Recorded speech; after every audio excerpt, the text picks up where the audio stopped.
Hey, it's holiday survival time. I'm Pastor Fred. This is the follow through. Got my Christmas Snoopy with the guitars.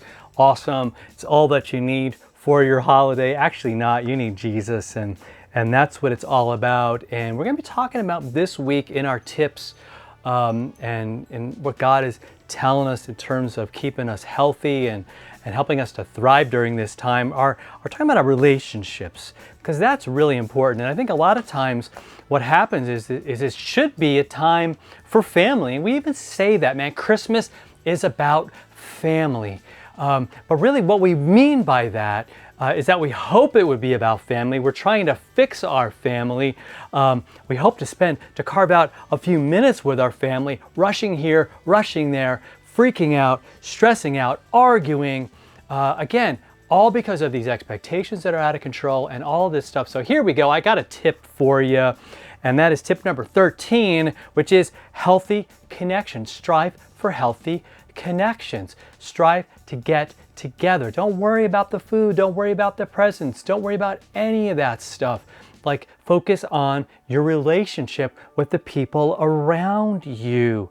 What is going to strengthen those relationships? What kind of statements that you're going to make? What kind of things are you going to say that are going to be helpful? That might be a good question to ask before you say anything. It might be like, is this going to help or hurt? Is this going to build up or tear down? All right. So Hebrews 10:24-25 talks about us getting together as God's people. Really, really, really, really important.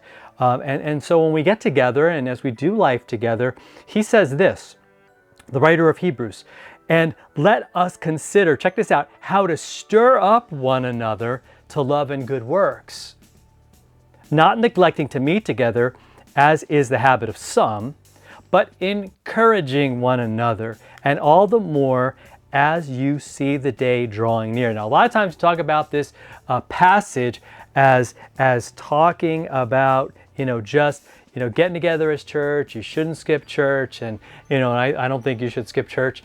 And I think that's maybe part of what this is saying. But it's talking about just us as believers, right? As families, as friends, and saying, are we, is the purpose of meeting to show off?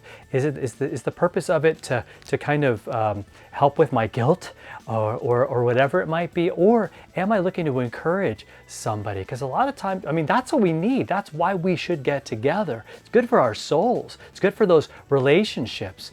We're face to face. We get to talk to each other. We get to visit, right? Even if we're just calling someone or doing a Zoom with them, we're able to get together in some way and encourage, and let that be the habit. And he even throws in a sense of urgency that Jesus is coming again. And that's a perfect message during this holiday season, because as I said a couple of follow-throughs ago, we're not just waiting to celebrate the birth of Jesus, but it's a reminder of his second coming, that he is coming to take us home, and that is awesome. And the time is growing short. The countdown's starting. And so let's make the most of every day with the people that we love, because let me just say, it goes by so fast. And so let's take these days off that maybe we have coming up, maybe a little bit time away from work, a time away from school, the kids are home on break or whatever. And, let's not waste it. Let's not ruin it with arguments and high expectations and all that stuff. But let's say, how am I going to be able to love and maybe just be present with those people, put the phone away, right? Maybe turn the TV off or whatever it is, and just maybe break out a board game or just have a good old-fashioned conversation. Maybe spend some time in the Word, pray, all those wonderful things you can do to strengthen those connections with each other. All right, you have a great day, and we'll talk to you tomorrow for another follow-through.